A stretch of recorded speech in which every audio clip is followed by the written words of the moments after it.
বরিশালে ডেঙ্গু সংক্রমণ বাড়ছে। গত 6 মাসে বরিশাল বিভাগের 6 জেলায় 8 জন মারা গেছে। গত 24 ঘন্টায় বরগুনা জেনারেল হাসপাতালে 241 জন ডেঙ্গু আক্রান্ত রোগীর চিকিৎসা দেওয়া হয়েছে। বিভাগীয় স্বাস্থ্য তথ্য অনুযায়ী এই পর্যন্ত বিভাগের বরগুনায় 1680 জন, পটুয়াখালীতে 237 জন এবং বরিশালে 174 আক্রান্ত হয়েছে। বিধান সরকারের প্রতিবেদন। বরিশাল শেরেবাংলা মেডিকেলে ডেঙ্গুর চিকিৎসা নিচ্ছেন বরগুনা শহরের থানাপাড়া এলাকার বাসিন্দা মারুফা ইয়াসমিন। গত সপ্তাহে তার ডেঙ্গুর পরিস্থিতি খারাপের দিকে গেলে বরগুনা থেকে তাকে শেরেবাংলা মেডিকেলে পাঠান চিকিৎসকরা। এখন তিনি কিছুটা সুস্থ বোধ করলেও তার রক্তের প্লাটিলেট এখনো কমছে। এই মুহূর্তে ওই হাসপাতালে 87 জন ডেঙ্গু রোগী চিকিৎসা নিচ্ছেন। প্লাটিলেট এখনো কমতে আছে, এখনো কমে, এখন পর্যন্ত বাড়া দেয় নাই। আজকে 7 দিন, কিন্তু এখনো কমতে আছে। বাড়িতে আসার পরের দিন অসুস্থ হয়ে পড়ছি। এর কিছুদিন পরে, 2 দিন পরে যে ডেঙ্গু টেস্ট করছি, এরপরে ডেঙ্গু। চিকিৎসায় সেরে উঠছেন বেশিরভাগ রোগী, কিন্তু রোগীর স্বজনরা জানান স্যালাইন থেকে শুরু করে প্রয়োজনীয় ওষুধ তাদের কিনতে হচ্ছে।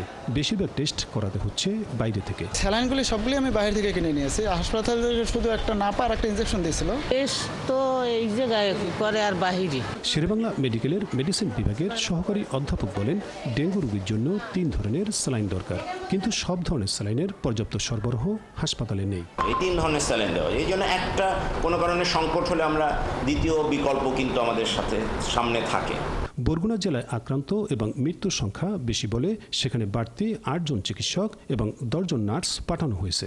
পাশাপাশি অন্যান্য উপকরণও সেখানে পাঠানো হয়েছে বলে জানান বিভাগীয় স্বাস্থ্য পরিচালক। লজিস্টিকের কথা যদি বলা হয়, আমরা স্যালাইন এবং অন্যান্য যে সামগ্রী আছে সেগুলো যথাযথ সরবরাহ করছি। বছরের শুরু থেকে এই পর্যন্ত বিভাগের 6 জেলায় 2684 জন ডেঙ্গু আক্রান্ত হলে 8 জনের মৃত্যু হয়। এর মধ্যে বরগুনা জেলায় রয়েছে 5 জন। বিধান সরকার, 71, বরিশাল। দর্শক, পটুয়াখালীর ডেঙ্গুর খবর জেনে নিব। সেখানে আছেন আমাদের সহকর্মী আহসানুল কবির রিপন। রিপন, ডেঙ্গু আক্রান্ত রোগীর সংখ্যা এখন কত পটুয়াখালীতে এবং হাসপাতালগুলোর কি অবস্থা? ডেঙ্গু প্রতিরোধে কি ব্যবস্থা নিচ্ছে প্রশাসন?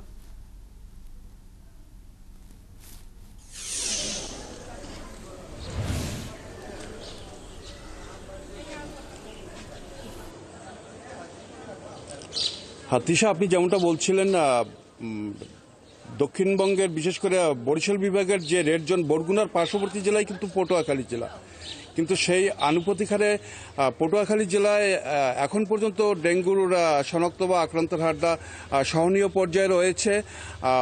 আজকে সকাল পর্যন্ত পটুয়াখালী মেডিকেল কলেজ হাসপাতালে 9 জন এবং মির্জাগঞ্জ উপজেলা স্বাস্থ্য কমপ্লেক্সে 24 জন, এই মোট 33 জন বর্তমানে ভর্তি রয়েছে। আর এছাড়া এই পর্যন্ত যে চলতি ডেঙ্গু মৌসুম, এখানে পটুয়াখালী জেলায় এ পর্যন্ত মোট 383 জন ভর্তি হয়েছে। আর এর মধ্যে শুধুমাত্র মির্জাগঞ্জ উপজেলায় 366 জন। তো মির্জাগঞ্জ উপজেলাকে এই মুহূর্তে পটুয়াখালী জেলার রেড জোন হিসাবে বলা যায়। আরেকটা বিষয় রয়েছে যে ভৌগোলিকগত কারণে বরগুনার সাথে বরগুনার 2টি উপজেলা, বরগুনা সদর এবং বেতাগীর সাথে মির্জাগঞ্জ উপজেলার একটা নৈকট্য রয়েছে। এছাড়া ট্রান্সপোর্টের একটা ব্যাপার রয়েছে, লোকজনের আসা যাওয়া এবং যানবাহন চলাচল, এ কারণেও এই উপজেলায় পটুয়াখালী জেলার সবচেয়ে বেশি ডেঙ্গু আক্রান্ত রয়েছে। তো এ ব্যাপারে আমার পটুয়াখালীর যে সিভিল সার্জন, তার সাথে কথা হয়েছে এবং পটুয়াখালী মেডিকেল কলেজ হাসপাতালের যিনি তত্ত্বাবধায়ক, তিনি আমাকে বলেছেন যে ডেঙ্গুর রোগীদের জন্য যে কিট, সেটার সরবরাহ পর্যাপ্ত রয়েছে। এছাড়া স্যালাইন রয়েছে এবং আনুষঙ্গিক ঔষধ তাদের সরবরাহ রয়েছে। তবে পটুয়াখালী মেডিকেল কলেজ হাসপাতালে এখন পর্যন্ত আলাদা ডেঙ্গুর ওয়ার্ড, পৃথক ওয়ার্ড স্থাপন করা হয়নি, যেটা গতবারও ছিল, এর আগেও ছিল। আরেকটি বিষয় রয়েছে যে এই যে সরকারিভাবে যারা হাসপাতালে এসে ভর্তি হচ্ছে বা আক্রান্ত রেকর্ড হচ্ছে, এর বাইরেও কিন্তু অনেকে ডাক্তারের পরামর্শ নিয়ে বাইরের ক্লিনিক থেকে তারা পরীক্ষা করিয়ে ডেঙ্গু শনাক্ত হওয়ার পর বাসাবাড়িতে চিকিৎসা নিচ্ছে।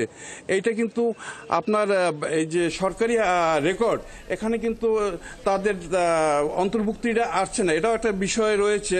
আরেকটি বিষয় রয়েছে হাসপাতালের যে অবকাঠামো, তাতে আসলে এখন ধন্যবাদ আপনাকে, আপনি খোঁজ খবর রাখতে থাকুন। দর্শক, পটুয়াখালীতে বাড়ছে ডেঙ্গুর প্রকোপ, সে বিষয়ে জানছিলাম আমাদের সহকর্মী আহসানুল কবির রিপনের কাছ থেকে।